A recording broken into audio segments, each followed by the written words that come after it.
যাতে হয়তো অনেক মানুষ আসতে পারে না, ঘরে বিছানায় বসেও দেখা যায়।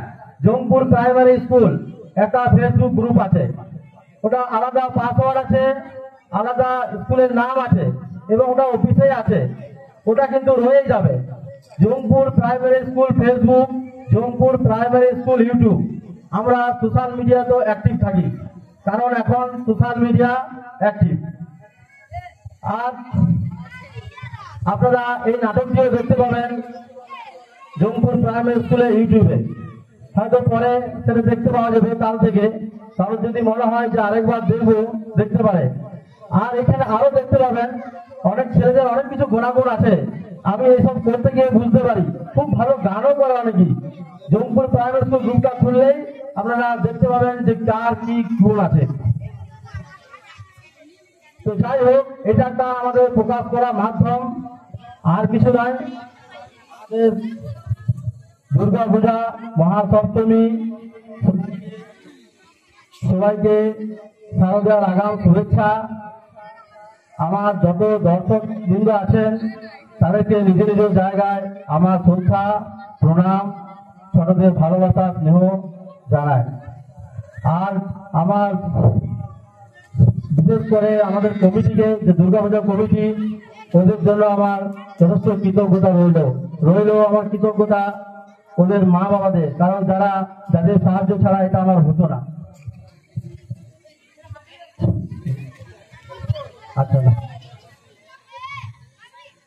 শেষে আরেকটা কথা বলি।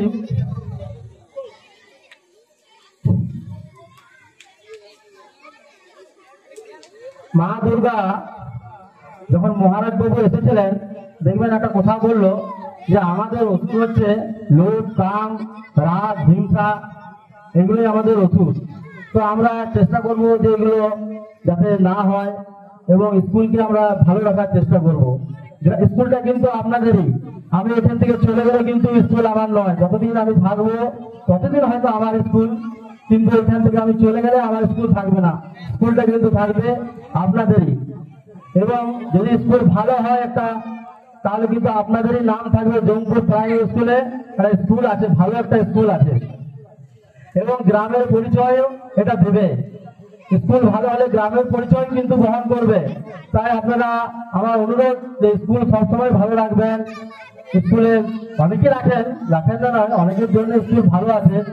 কৃতজ্ঞতা জানায় যারা জমি দান করেছেন স্কুলের জন্য, সত্যি তারা অনেক মহান মানুষ ছিলেন, এখনো আছেন। সেটা একটা কথা বলি, ভালো থাকা অনেকভাবে মানুষ ভালো থাকে। তো আমি একটা গীতার লাইন কথা বলে শেষ করবো আমার বক্তব্য। অগস্ত অসৎ সংসারটা বৃহস্পতি, ন অয়ং লোক হস্তি, ন বরং ন সুখম সংসার। মানে যে শাস্ত্র এবং ভগবানের প্রতি বিশ্বাস করে না, সে কিন্তু না ইহলোকে না পরলোকে কোথাও কিন্তু সুখ ভোগ করতে পারে না। তাই আমাদের শাস্ত্র, ভগবান, এসবগুলো মেনেই চলতে হবে।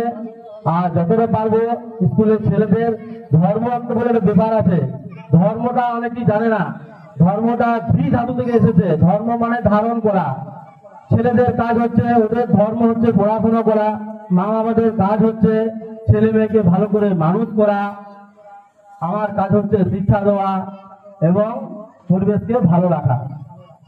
তাই চেষ্টা করবো সবাই ধর্মটাকে মেনে চলবেন। ধর্ম মানে শুধু এই নয় যে আমি দিন রাত পুজো করবো, ধর্মটা তো নয়। কিন্তু ধর্ম হচ্ছে ধারণ করা, এবং এটা যার বাবার কাজ হচ্ছে সংসারের দিকে মন দেওয়া। অযথা আমি দেখেছি এখানে অনেক ছেলে মেয়ে আছে, হয়তো খাতা পেন ঠিকঠাক আনে না, হয়তো অনেকেই জলে ধোয়াতে অনেক টাকা উড়িয়ে দেয়।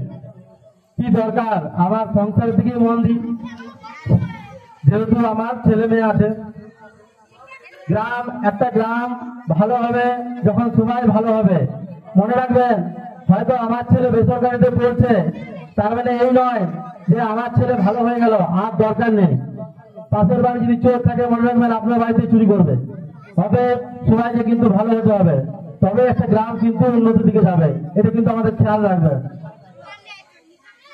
আর এখন যা পরিস্থিতি হয়ে গেছে, সরকার দুই সরকারই কিন্তু চাইছে সরকারি স্কুল বাদ দিতে, বেসরকারি দিকে যাক। বেসরকারি যখন হয়ে যাবে তখন কিন্তু পড়াশোনাটা বিলাসিতা হয়ে যাবে, কেউ পড়াশোনা করতে পারবে না, এত টাকা চার্জ করবে। সরকারি হসপিটাল আর সরকারি স্কুল যদি না থাকে মানুষের অবস্থা আরো খারাপ হয়ে যাবে।